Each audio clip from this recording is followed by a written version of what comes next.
Bien. Bonjour les amis, bonjour tout le monde et bon dimanche. J'espère que vous allez bien.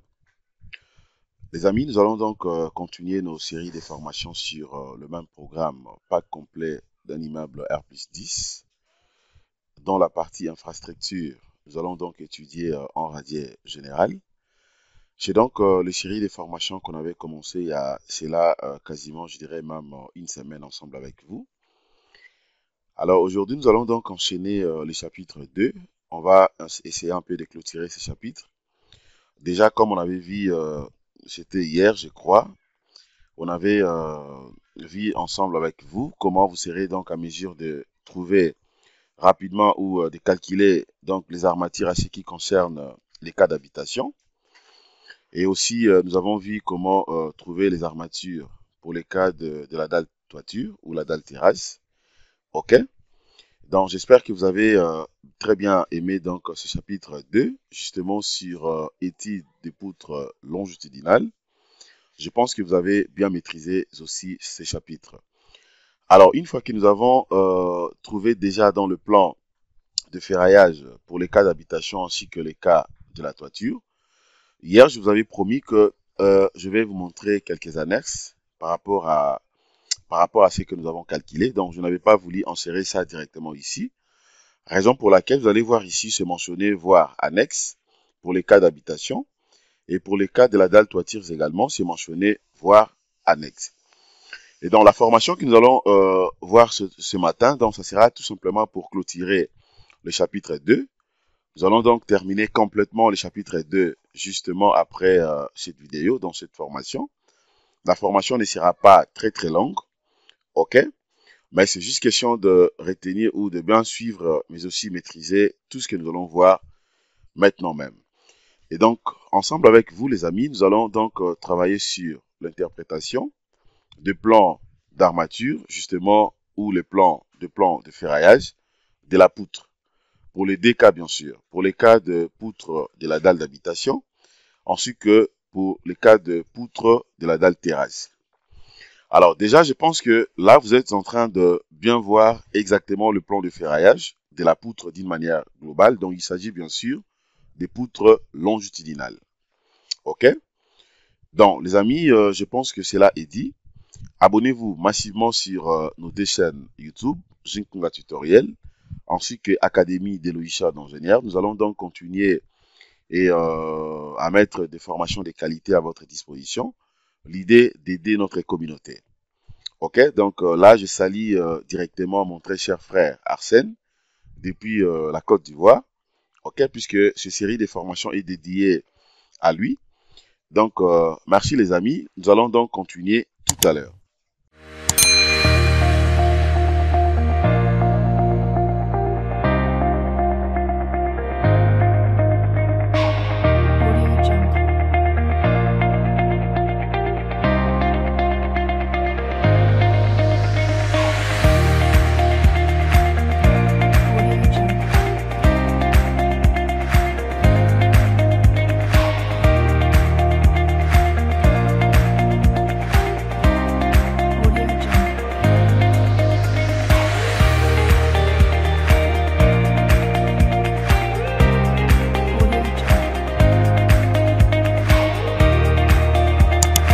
Bien.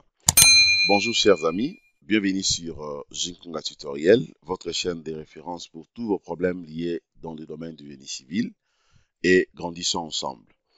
Les amis, comme je l'ai dit au début de mon introduction, dans ce chapitre, nous allons donc travailler sur le plan de ferraillage de la dalle.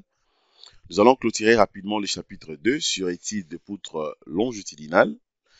Alors, ce que nous allons voir tout à l'heure, ça sera tout simplement comment l'ingénieur sera donc à mesure d'interpréter facilement, sans difficulté, le plan donc de ferraillage de la dalle.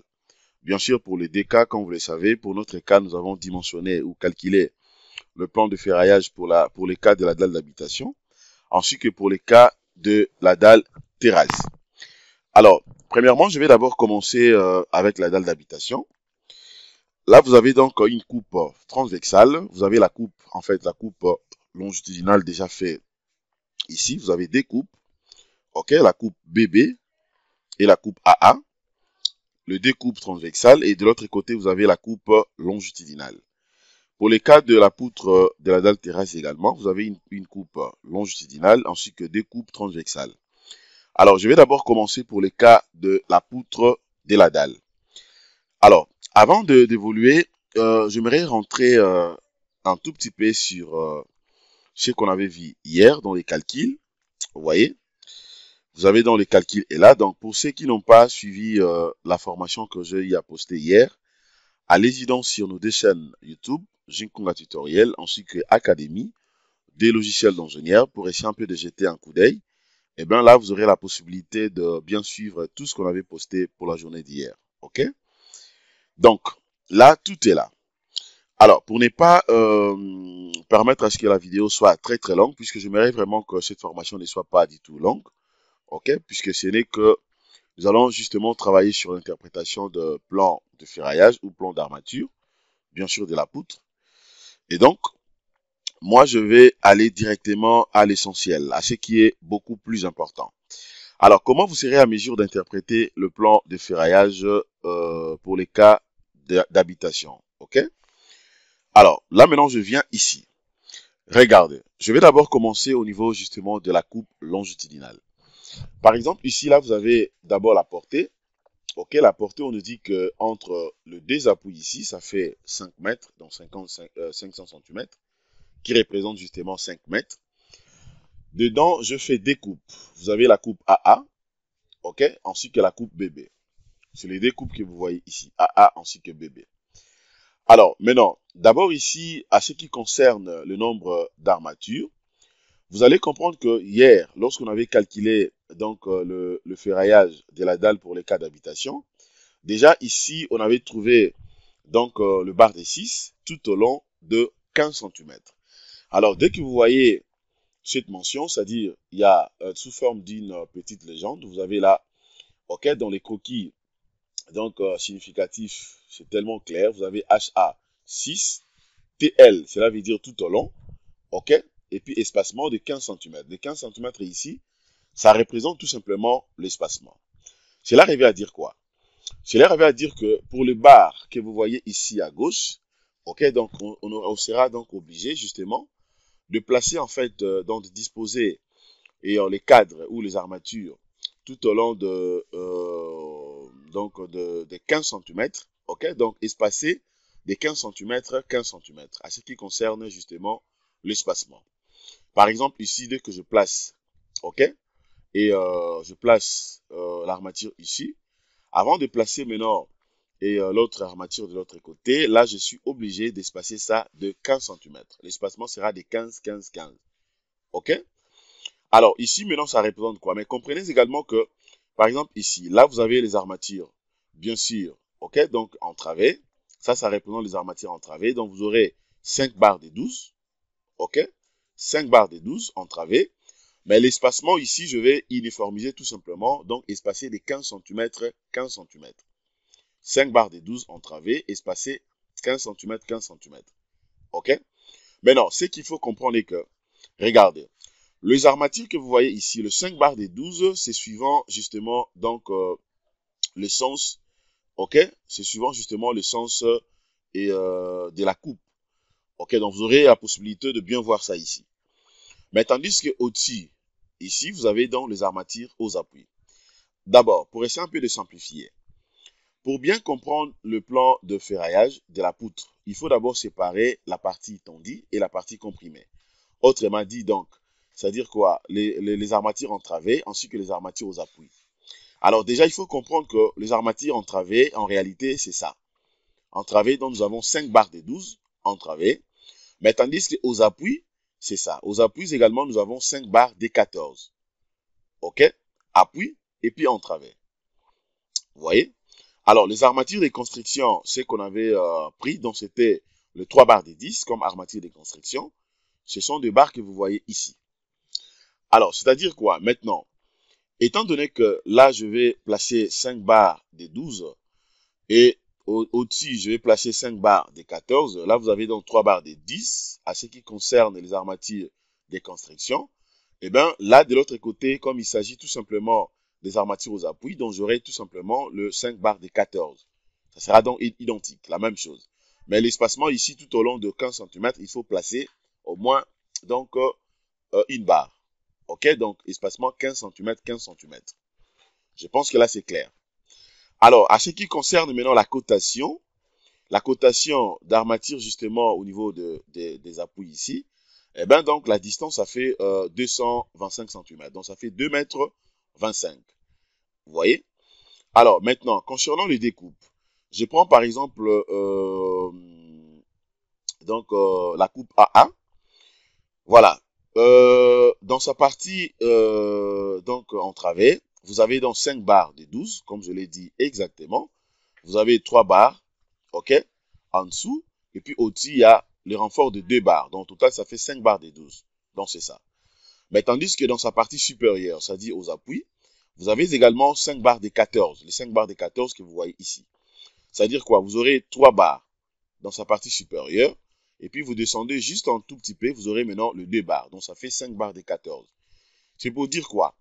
Étant donné que dans sa partie supérieure, c'est-à-dire aux appuis, nous avons des moments négatifs. C'est là où on avait donc la valeur un peu beaucoup plus importante à ce qui concerne et donc la sollicitation. Raison pour laquelle vous allez voir que là, on a renforcé avec les barres 5 barres de 14. Mais en dessous, là, nous avons que 5 barres de 12. Alors, concernant maintenant l'espacement, c'est comme je viens de le dire. Là, vous avez donc tout au long, on aura donc à placer 3 barres de 6, tout au long de 15 cm. Ça, c'est l'espacement. Alors, de l'autre côté, c'est presque la même chose, mais seulement la différence est au niveau des armatures. Suivant la coupe BB, ok, la coupe ici, dans sa partie inférieure ici, donc en travers, j'ai 5 barres de 12. Dans sa partie supérieure, ici, maintenant, j'aurai que 3 barres de 10. Les 3 barres de 10 que vous voyez ici, ce sont des armatures de construction. Ok, le barre de construction. Puisque dans les calculs, c'est comme on avait vu avec vous. On avait calculé, on avait trouvé seulement les armatures dans sa partie inférieure, c'est-à-dire en travers. Alors, pour raison d'uniformité ou d'uniformisation, nous avons donc rajouté au moins 3 barres de 10 comme armature de construction. Mais concernant maintenant les cadres, on aura tout simplement 3 barres de 6 tout au long de 15 cm. OK? Et donc, je pense que là, c'est clair. Alors, maintenant, je vais passer au niveau de la poutre de la dalle terrasse. Concernant la poutre de la dalle terrasse, la configuration reste la même. Vous avez donc la distance entre des appuis, ça fait 5 mètres. OK? Dans sa partie supérieure ici, donc ça fait 2 mètres au niveau des appuis, ça fait 2 mètres 25. Alors, d'abord les armatures. Ici, même espacement, donc armature, même espacement, donc barre de 6, espacé de 15 cm. OK, dans sa partie maintenant et en travers, vous aurez donc 3 barres de 12. Aux appuis, de l'autre côté, vous aurez 3 barres de 10 comme armature de construction. Et de l'autre côté, là, ça fait 5 barres de 12. OK, idem que de l'autre côté. Alors, si je vérifie maintenant les découpes, comme on avait fait, ici, j'aurai 3 barres de 12, les 3 barres que vous voyez ici. Dans sa partie supérieure, j'aurai 5 barres de 12, c'est-à-dire 3 au-dessus. Et vous descendez juste un tout petit peu pour placer maintenant le 2 barres pour avoir 5 barres. Espacement toujours 15 cm. Alors, je prends maintenant la coupe bébé. Idem, donc, dans sa partie entravée, j'aurai donc 3 barres de 12. Dans la partie supérieure, là maintenant, j'aurai 3 barres de 10 comme barre de construction, armature de construction, et puis espacé de 15 cm tout au long de l'espacement. Voyez, donc c'était vraiment très très simple de bien comprendre le plan de ferraillage de la poutre. C'est très très très très important. Vous voyez, puisque vous ne pouvez pas continuer à travailler comme ça, c'est-à-dire que vous calculez les projets sans pourtant maîtriser ce qu'on appelle l'interprétation de plan de ferraillage ou le plan d'armature. C'est très important. Alors, raison pour laquelle vous allez voir que moi, quand je calcule les projets et que je calcule les projets à la main, aussitôt terminé de calculer soit à la main ou bien directement sur Word ou bien voire même Excel, eh ben, je prends toujours soin d'aller tracer, ok? Je trace à la main et puis je pars retracer le plan de ferraillage ou le plan d'armature directement donc au niveau justement sur AutoCAD, ok? Sur AutoCAD pour que ça soit beaucoup plus clair et lisible. C'est comme le plan de ferraillage que vous voyez ici, ce sont des plans que j'ai tracés sur AutoCAD et puis j'ai publié, ok? Donc les amis, voilà ce que je voulais vous montrer concernant donc cette petite vidéo, une formation qui clôture exactement le chapitre 2 sur étude des poutres longitudinales. C'était vraiment important de vous montrer comment vous serez à mesure de bien faire l'interprétation de plan d'armature de la poutre ou le plan de ferraillage de la poutre, ok, pour le cas de la dalle d'habitation ainsi que la dalle terrasse. Merci les amis de votre fidélité. Abonnez-vous massivement comme je l'avais dit au début. Likez nos contenus ainsi que partagez. Excellente journée à vous. Au revoir.